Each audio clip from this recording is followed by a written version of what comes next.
A warning against hypocrisy. Then Jesus said to the crowds and to his disciples, "The teachers of the law and the Pharisees sit in Moses' seat. So you must be careful to do everything they tell you. But do not do what they do, for they do not practice what they preach. They tie up heavy, cumbersome loads and put them on other people's shoulders, but they themselves are not willing to lift a finger to move them. Everything they do is done for people to see. They make their phylacteries wide and the tassels on their garments long. They love the place of honor at banquets and the most important seats in the synagogues. They love to be greeted with respect in the marketplaces and to be called Rabbi by others. But you are not to be called Rabbi, for you have one teacher, and you are all brothers. And do not call anyone on earth Father, for you have one Father, and he is in heaven. Nor are you to be called instructors, for you have one instructor, the Messiah. The greatest among you will be your servant. For those who exalt themselves will be humbled, and those who humble themselves will be exalted. 7 Woes on the teachers of the law and the Pharisees. Woe to you, teachers of the law and Pharisees, you hypocrites! You shut the door of the kingdom of heaven in people's faces. You yourselves do not enter, nor will you let those enter who are trying to. Woe to you, teachers of the law and Pharisees, you hypocrites! You travel over land and sea to win a single convert, and when you have succeeded, you make them twice as much a child of hell as you are. Woe to you, blind guides! You say, if anyone swears by the temple, it means nothing, but anyone who swears by the gold of the temple is bound by that oath. You blind fools! Which is greater, the gold, or the temple that makes the gold sacred? You also say, if anyone swears by the altar, it means nothing, but anyone who swears by the gift on the altar is bound by that oath. You blind men! Which is greater, the gift, or the altar that makes the gift sacred? Therefore, anyone who swears by the altar swears by it and by everything on it. And anyone who swears by the temple swears by it and by the one who dwells in it.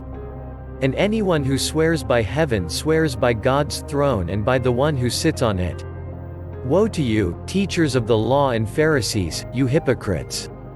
You give 1/10 of your spices, mint, dill and cumin. But you have neglected the more important matters of the law, justice, mercy and faithfulness.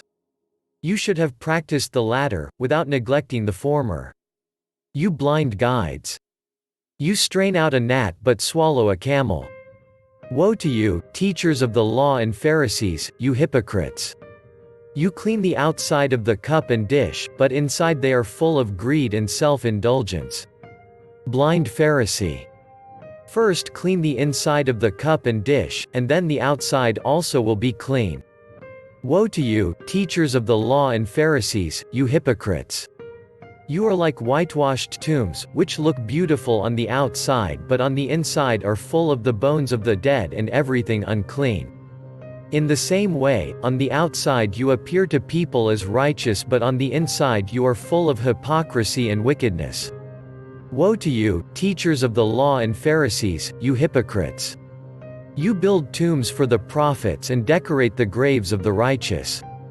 And you say, if we had lived in the days of our ancestors, we would not have taken part with them in shedding the blood of the prophets. So you testify against yourselves that you are the descendants of those who murdered the prophets. Go ahead, then, and complete what your ancestors started. You snakes! You brood of vipers! How will you escape being condemned to hell? Therefore I am sending you prophets and sages and teachers. Some of them you will kill and crucify, others you will flog in your synagogues and pursue from town to town. And so upon you will come all the righteous blood that has been shed on earth, from the blood of righteous Abel to the blood of Zechariah son of Berechiah, whom you murdered between the temple and the altar. Truly I tell you, all this will come on this generation. Jerusalem, Jerusalem, you who kill the prophets and stone those sent to you, how often I have longed to gather your children together, as a hen gathers her chicks under her wings, and you were not willing. Look, your house is left to you desolate. For I tell you, you will not see me again until you say, Blessed is he who comes in the name of the Lord.